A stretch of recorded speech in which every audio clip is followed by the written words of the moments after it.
if you're looking for ways to increase your intuition, to help your memory, improve cognition, or just help you concentrate better, then this is a great place to start to think about the third eye chakra, the brow chakra. Now, I have spent the last 30 years with one foot investigating science of aromatherapy, neuroscience, quantum physics, but the other has been dancing with fairies and nymphs and exploring the vibrational side of aromatherapy. So I think I'm probably uniquely placed to talk to you about what may be quite a complicated aspect of chakra work.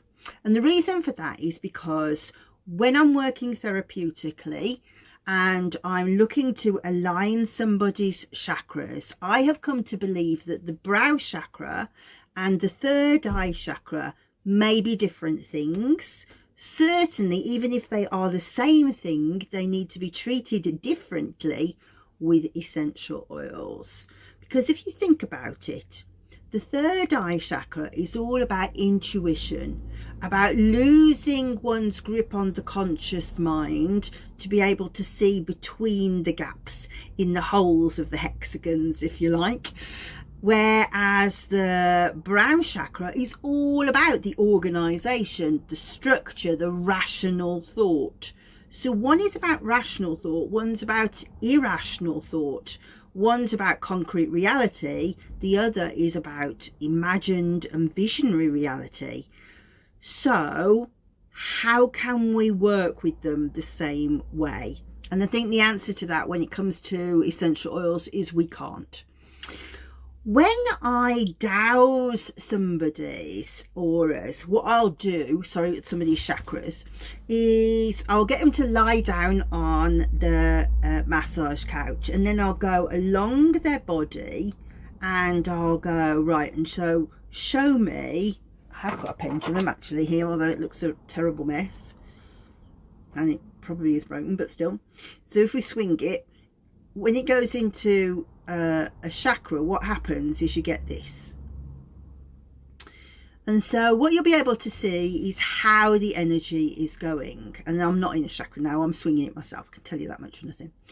But sometimes or often I'll go, right, show me the brow chakra, and it will go, show me the brow chakra, and I'll get a nice circle, and then I'll say, show me the third eye chakra. In fact, show me my third eye chakra. See, it's going much smaller. Show me my brow chakra. See how they are not equal. And if they were the same thing, then they would be equal, right? And so when I'm working with a client and I want to really engage with their thought processes, really, I'm looking to see, are they intuitive, or are they very, very intuitive, or are they very, very rational?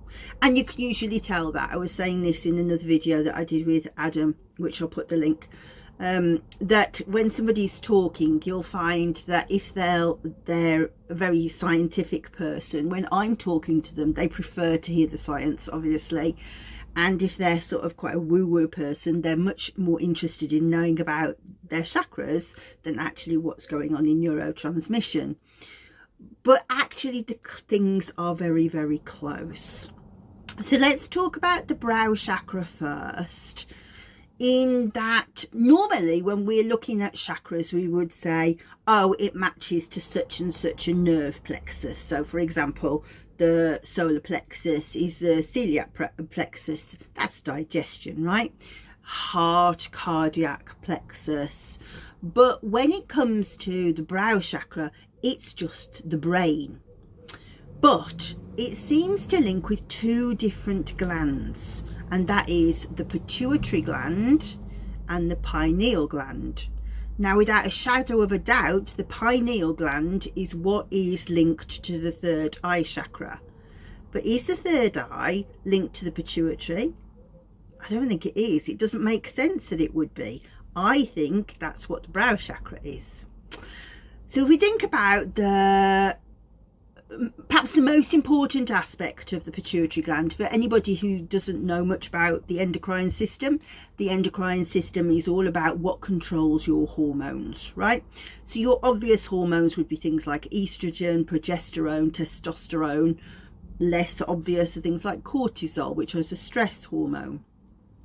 Now, estrogen and progesterone are made in the ovaries and testes. There are other mechanisms, but that's the main one. But the pituitary gland is in control of, it's like the foreman of all of the different hormones.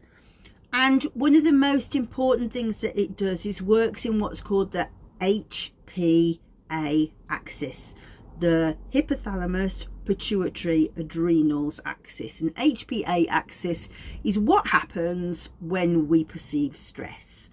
Now, when we talk about the third eye chakra, all we talk about here is like this center here, and that we can activate it by massaging it, and that's definitely true.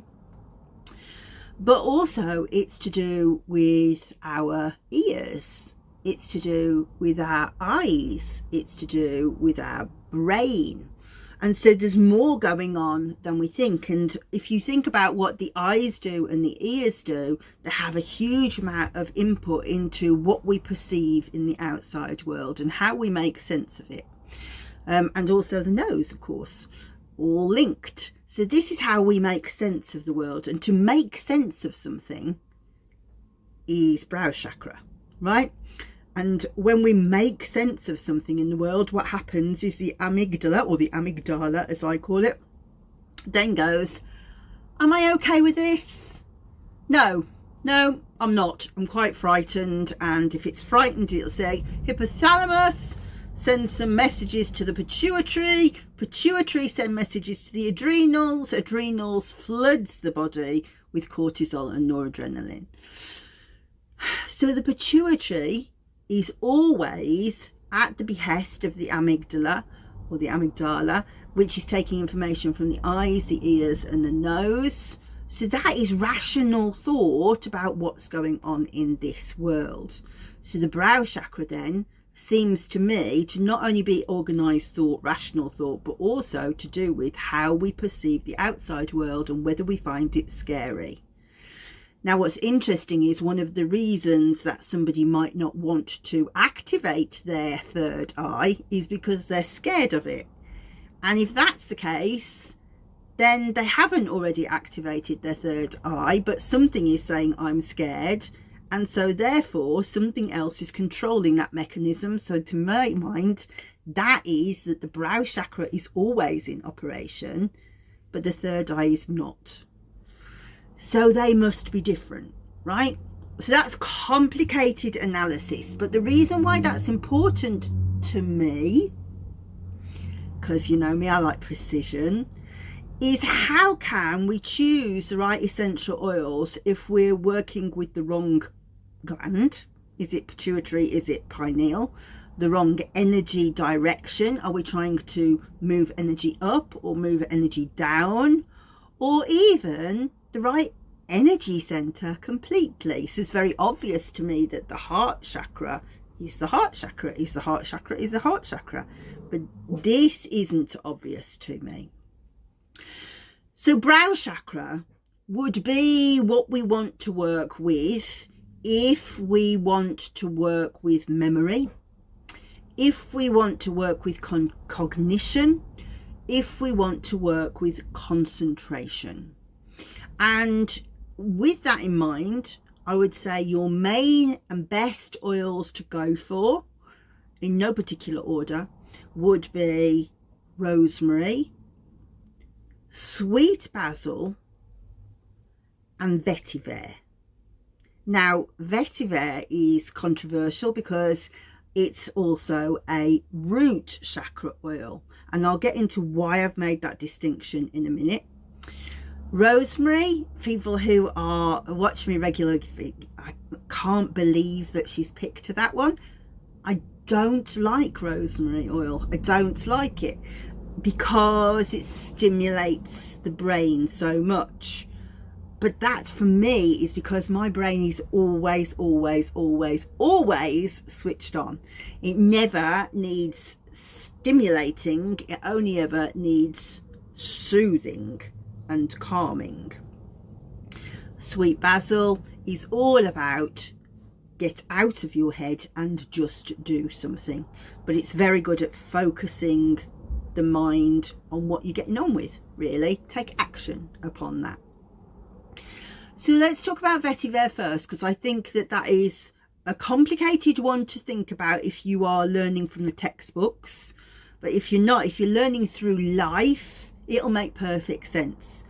And one of the things that I wanted to know when I was thinking about intuition and how we perceive fear, could the brow chakra, could the third eye be connected to the vagus nerve?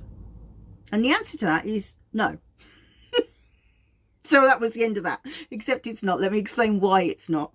Well, because we can see very clearly what the pathway of the nerve is. The vagus nerve comes from the gut up to our head, and it translates all sorts of messages from the body up to the brain, only one way, which I think is really fascinating. But importantly, listen to your gut. You know, that comes from the vagus nerve. So that gut intuition is coming from the up the vagus nerve. And I wondered, does it go to the center of intuition? And it doesn't. It goes to the back of the head rather than the front of the head. So I thought that was fascinating to see. But what is really clear to me is nobody thinks very clearly or can think like rationally if they are frightened, if they are stressed. And if you go on to read my vetiver book, you will see that there is ever such a lot of evidence of how good vetiver is at helping you to concentrate, and that's because it quietens the mind. So for somebody like me that has that all of the time, then it's really good because it will help you concentrate. And so even though it's not a brow chakra oil, it would be my recommendation to you. Incidentally, I read a really interesting paper the other day. I don't know if you've seen the meme about only 30% of us have a voice in our heads. Now, being a person who has a voice in their head, I was like, wait, what? Not everybody has that. And it's cleared up so many mysteries in my marriage, because I'll say, oh, what are you thinking? And he'll go, nothing. And I'm like, how can you think of nothing? How does that happen? It's just like, what's it like? Is it like black space? It's like, no, there's nothing. So we had a long conversation about, so if you like if you remember that you've got to pick up coffee, because he's got a really good memory and I've got a terrible memory. If you've got to remember, like if you remember you've got to pick up coffee, do you like hear it in your head? Do you see the word? Some people see it as a picture. Do you see it as a picture? Some people who are deaf and blind apparently will smell it.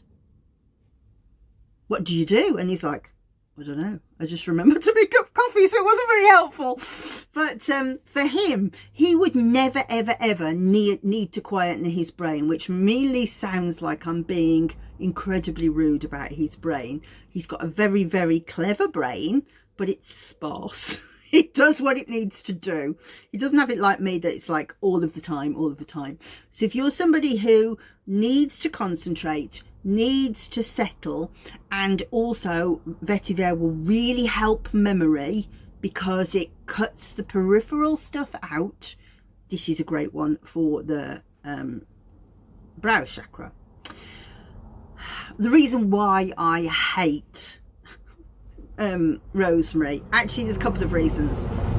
Well, the first is relevant really, that it's classed as a neurotoxin. If you are somebody who has psychosis, or if you have any kind of paranoia issues, or and the jury's out really, epilepsy, Some people say it helps epilepsy. Some people says it's harmful for epilepsy.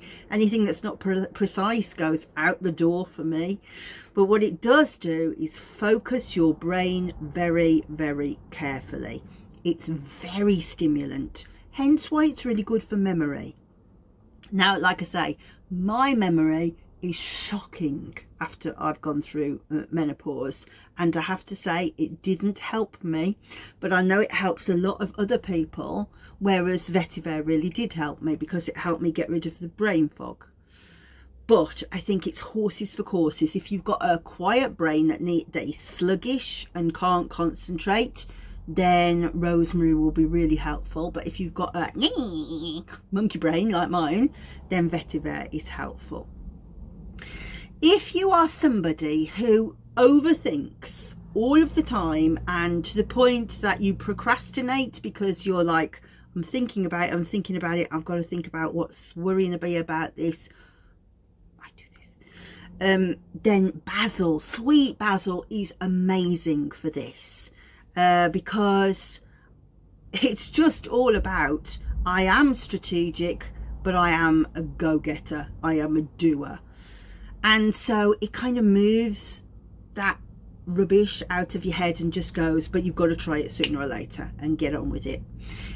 It's not really an oil that I would have put again as a brow chakra oil, but patchouli is absolutely fantastic again for moving the energy out of the head into the physical body. So if too much is going on up here, bring it down. And again, that's a root chakra oil.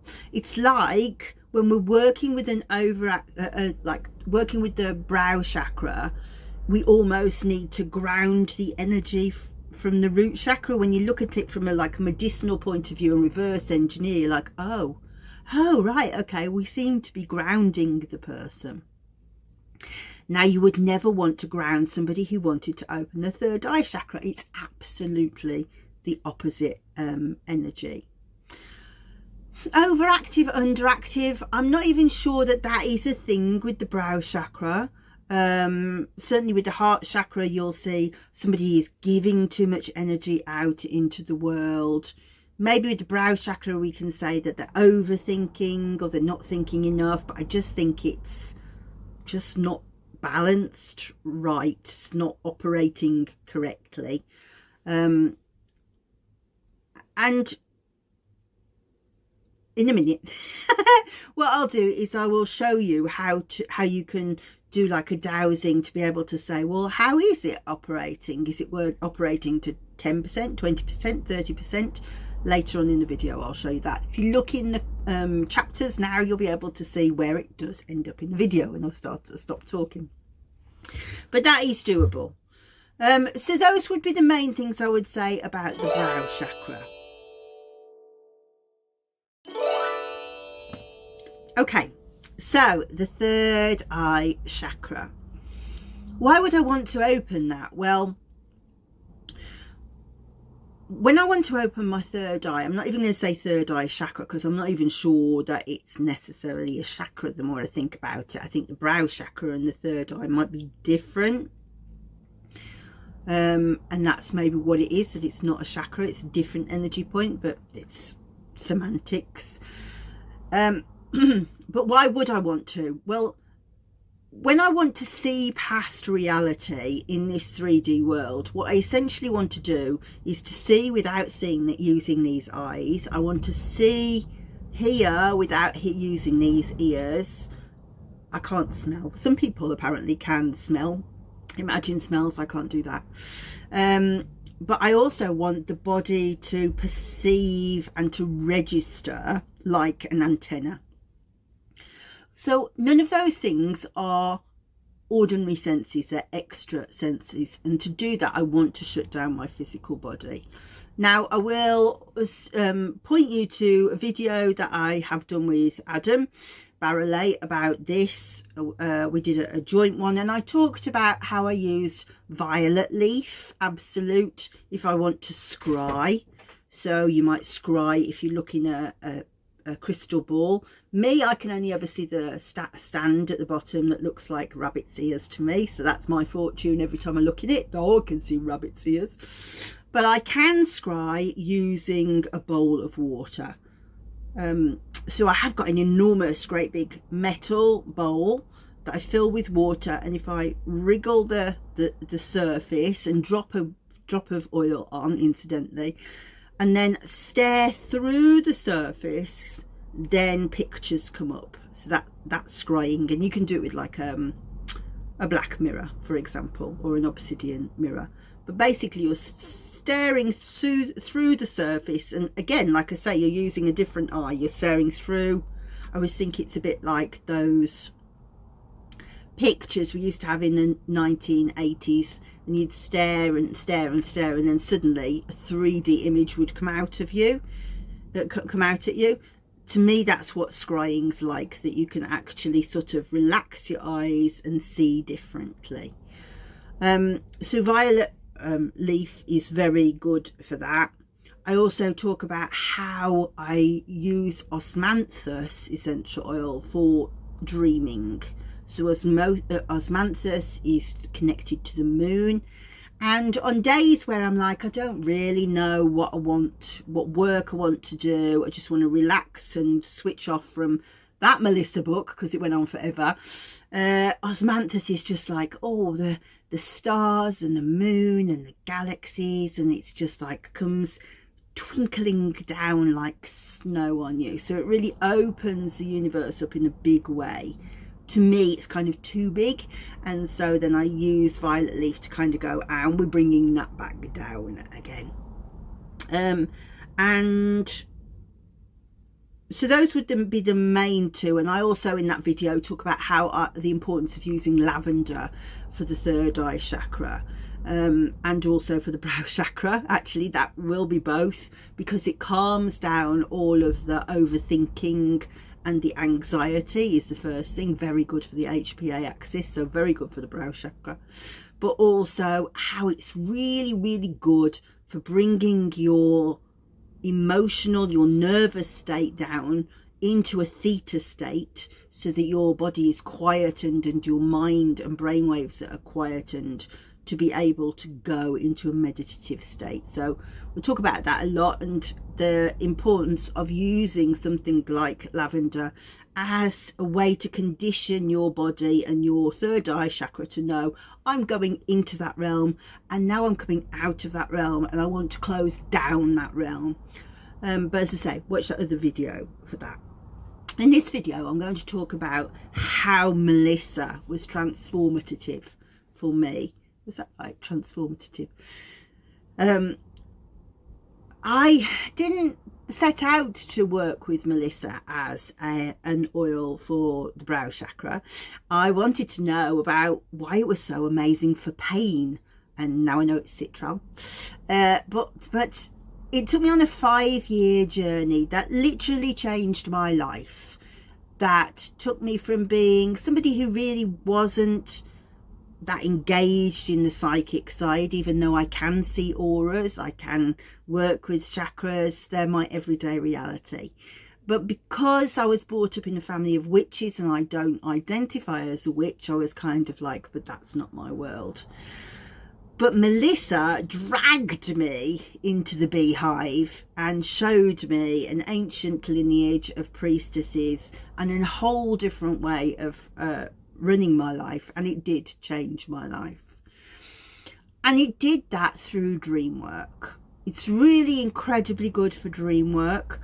Incidentally, I don't know whether this is a thing or not, but also really good for people with dementia and neurodegeneration, and how they get confused because they can't remember things. So it would be really hard to say that's the brow chakra, that's the third eye chakra, but something is going on in that field. Proven, scientifically proven, over and over again. People who are extremely upset, confused, distressed because their dementia is really quite advanced are really soothed by Melissa. So something's going on there, and even now I couldn't quantify exactly what it was. But also for dream work, I had so much dream stuff come through. Now, this might be because this is the way I operate, but I can do nothing but relate my experience to you. That what would happen is I would go into a dreaming state. There's a particular ritual that I do, which is like going into a tree trunk and going up into the beehive. And if you have a look at my Chakras and Bees playlist, you will find it in there. And it's a really good meditation to kind of go into the chakra, the Melissa state of being within the beehive and starting to feel things differently through a hum. In fact, if you look at last week's hyssop and humming, you will go up into the tree and feel the hum. And what happened was I would go to sleep and I would wake up ish at around about 4:30 in the morning, and there would be a period of download where I would have huge amounts of data coming in from the Melissae, and then I'd get up and I would write it down, but by 8 o'clock I'd forgotten it. It's just gone. It belonged halfway between awake and asleep, and to me that's what Melissa does. I also talk about how it enabled me to walk through time. And I always think that sounds like I'm saying I'm Doctor Who when I say it, but I don't have another way to say it. In reality, what I do is I would go to sleep, I would dream, I would wake up in half awake, half asleep, and I would be walking around the Acropolis in ancient Greece, and I would be able to look at a map and go, oh, that happened there, that ritual happened there. And it might take me 2 or 3 or 4 weeks to actually find some kind of concrete proof that, okay, that's what I saw, that was there, yeah, it always was. So I can't explain it as any other way except for it's probably past life stuff, I think, but I don't know. And whether that would happen to somebody else who is not working in B lineage, again, I don't know. But so how would I use Melissa? I would, I had a couple of drops in the bath. Be really careful with Melissa because it does, can degrade fast. So you need to have quite a new one.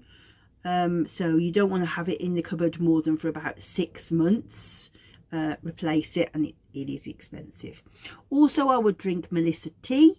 And also I would have, I don't know if I've got one, but a bottle about that size, this one's Champaka, and then like a roller ball, and I would just rub it onto my head. Oh, let's have some Champaka. Like that before I went to sleep, and that would be astonishing. The other oil that is really good for dreaming is Mugwort essential oil. I will direct you to my video that goes specifically about Mugwort. We go in depth about it, that I did with Adam, but that one's great for dreaming and just accessing divination generally.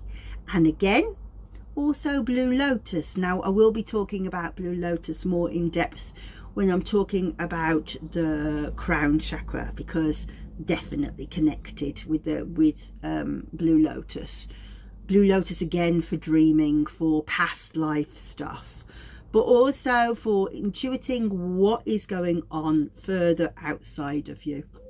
Beautiful. So again, I will direct you to the specific video. Now I will go and do a little video on how to do the dowsing for you, so you can see how to do that. And do look out for my sensorium approach, which is coming out in October, where all of this will be pulled together to really help you use it therapeutically. But there we have it, the brow chakra and the third eye. I would be really interested to know after this, please do put it in the comments, what do you think? Are they connected? And also to say, please click subscribe. Apparently last week 71% of the people that watch me are not subscribed, so I'm hoping that you like it. Tell me, subscribe. It'll make such a difference to the algorithm.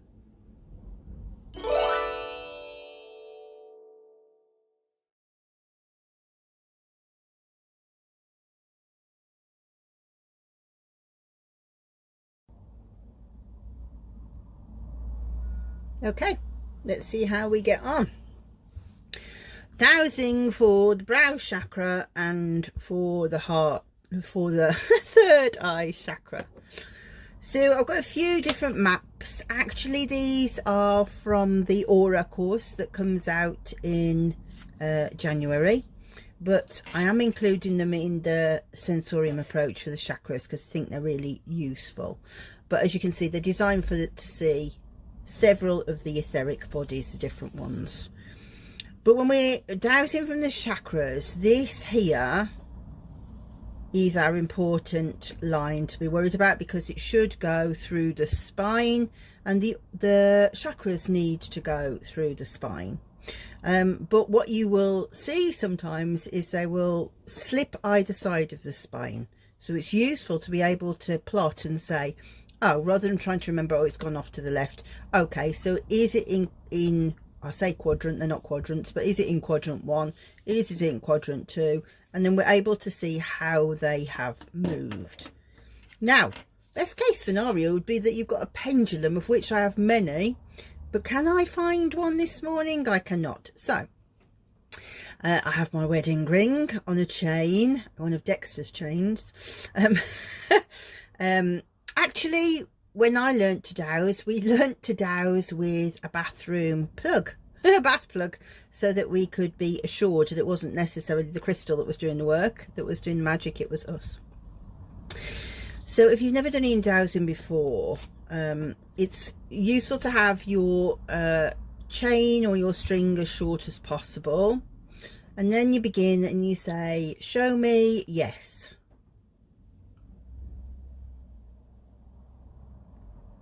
Okay, show me no.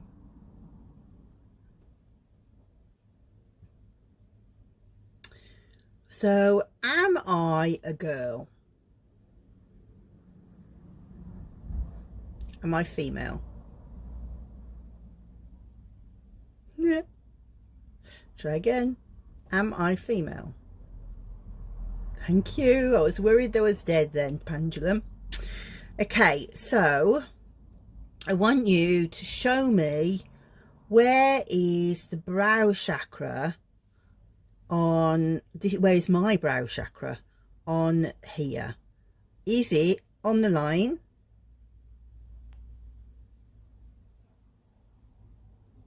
Is it in segment 8? Aha. So my brow chakra is in this section. And so what I want to know is it in line with where it should be? So we're slightly off. Can you show me, is it in this section? This section? Yeah. So it's here. And then as you get to know the etheric bodies, so this is the first etheric body, second etheric body, third, fourth, fifth, sixth, seventh. So actually that's first. So am I looking in the first etheric body for my brow chakra? Yes. And is it misaligned off the central root? Yes. So that seems pretty, so we're all the way over here for my brow chakra, right? I'm not worried about it too much for the moment. Okay, so now, pendulum, I want to know about the third eye chakra. Is the third eye chakra in the right place? Aha. Okay, is it in this here? And is it right over where the brow chakra should be? Yep. So my third eye is bang on where it's supposed to be, but my brow chakra is not. And I'll tell you why I think that is. I've just fallen over. I fell out of the patio windows and twisted my ankle. So your etheric bodies move all of the time, and the chances are that that's there. So this, let's put a third eye here. Right. But the brow chakra's over here. Okay. So ordinarily, would my brow chakra be over my forehead? Yes, I'm not going to worry about that. So we know where it's positioned. And as I say, chakras move all of the time because the etheric bodies move all of the time. Muscles will move them in the body, in the torso, but also shocks and things and stress will move them over here. What we want to know is, how are they working? Now, for me, this is 100%. That's where I want it to be. But is it overperforming or underperforming? So I start off with this one. So I'm interested in my brow chakra. Can you show me which quadrant is correct for... Aha, so it's going off, look, into, I would say it's less than 50%, but it's certainly in this quadrant here. Okay, so now I want to know more precisely. I'm going to say, is it working at 10%, 20, and usually it will go off on a line to show you. It's only working at 50%, look, my brow chakra. And you know why? Because I am so stressed at the moment. I don't know whether I'm coming or going. So brow chakra, 50%. But bear in mind also, how can it be working at 100% to vitalise when it's all the way over here, right?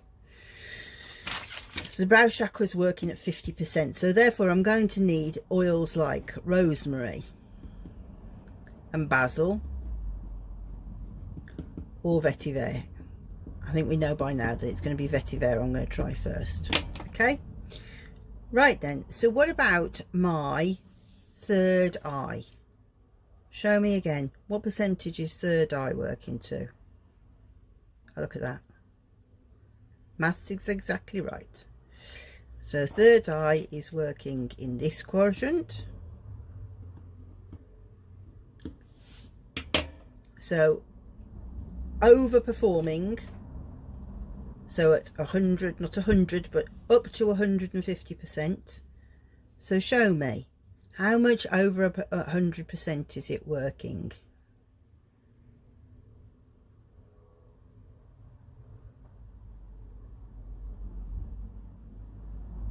I'm taking that as 25%.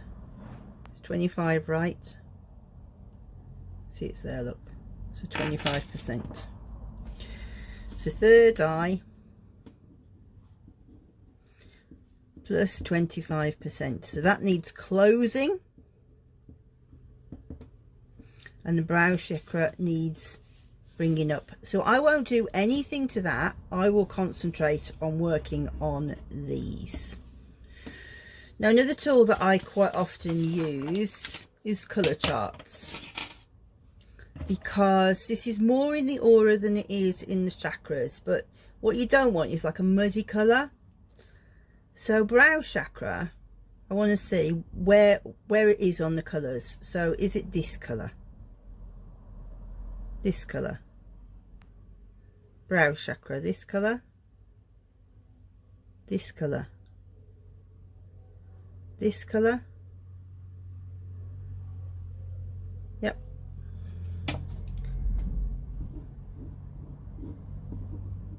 So that's nice, and it's a nice healthy colour. It's just weak. What about third eye? This colour. This colour. This colour. This colour. No, definitely this colour. And see how they're definitely different.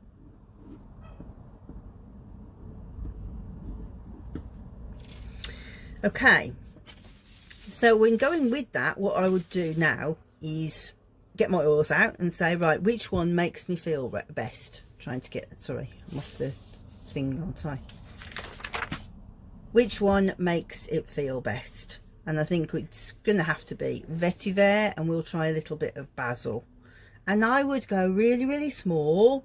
Smaller dilutions definitely work better on the chakras. So I'm going to do like 10 mils of oil, 1 drop basil,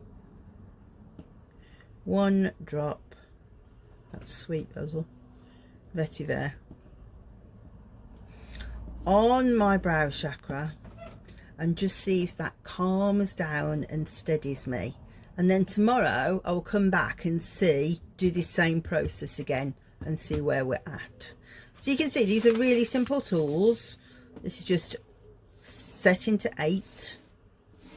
What we do when we're working with the aura is we say, okay, tell me about this quadrant. Is there a hole in this quadrant? And we work much more specifically. But you just knowing if we're on that line or off that line, so we know that the brow chakra has moved. So meditation work to try and get that back, and then I would reassess, and then we would say, right, okay, what are they working at? So my brow chakra is only working at 50% at the moment, but my third eye is working at plus 25. So we want to balance that by bringing that down, by bringing this up with these oils. As I say, 10 mils of oil, 1 drop of each. These very, very weak dilution. These, I'm more than happy with the colours. Those are in the right colours for the right places. Interesting to see that they are slightly different in colours.